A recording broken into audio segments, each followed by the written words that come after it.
Perselingkuhan RZ dengan Ibu NR diketahui sudah berlangsung sejak sebelum mereka menikah. Tak hanya berselingkuh dengan Ibu NR, RZ ternyata pernah memesan prostitusi online. Kendati demikian, NR tetap menikah dengan RZ lantaran percaya sang suami tidak akan mengulangi kesalahan. Namun perselingkuhan RZ dan Ibu NR akhirnya terbongkar pada 16 November 2022 lalu karena kecurigaan para tetangga. RZ dan Ibu NR digerebek di rumah kontrakan anaknya dalam kondisi tak berbusana. NR membeberkan kronologi penggerebekan warga terhadap ibu kandung dan suaminya yang terjadi pada 16 November 2022 lalu. Diungkap NR, penggerebekan itu bermula saat warga melihat Ibu NR masuk ke rumah kontrakan yang ditinggalinya dan sang suami sekitar pukul 13 waktu Indonesia Barat. Saat itu, di rumah kontrakan itu hanya ada suami NR dan RZ. Sementara NR tak ada di rumah karena sedang bekerja. Sebelum penggerebekan, warga sekitar sudah mencurigai gerak-gerik ibu kandung NR yang diduga memiliki hubungan khusus dengan RZ.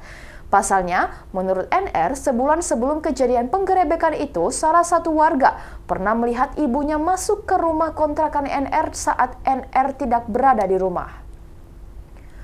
Namun kecurigaan itu hanya menjadi gosip belaka karena tidak ada bukti.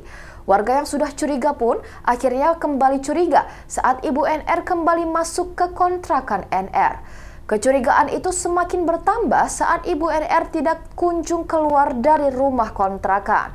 Warga kemudian mengintip dan melihat gerak-gerik mencurigakan NR dan RZ yang diduga tengah berhubungan badan. Warga lantas mendobrak pintu rumah karena tak kunjung dibuka saat mengetuk. RZ tampak kalang kabut dan berlari dalam kondisi tanpa busana ke arah kamar mandi. Namun ia berdalih hendak ke kamar mandi untuk buang air besar. Sementara Ibu NR berada di kamar nyaris tanpa busana. Ibu NR tetap bersikukuh tidak mengakui berselingkuh dengan RZ. Sementara RZ kemudian berhasil kabur. Setelah penggerebekan itu, sekitar selepas asar, NR ditelepon oleh saudaranya dan diminta segera pulang. Kini, gugatan cerai NR terhadap RZ ke Pengadilan Agama Serang dikabulkan oleh Pengadilan Agama Serang. Namun meski demikian, keduanya belum resmi bercerai secara hukum karena menunggu jeda 14 hari setelah putusan.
Ikuti terus berita menarik lainnya. Jangan lupa like dan share seluruh akun Tribun Medan.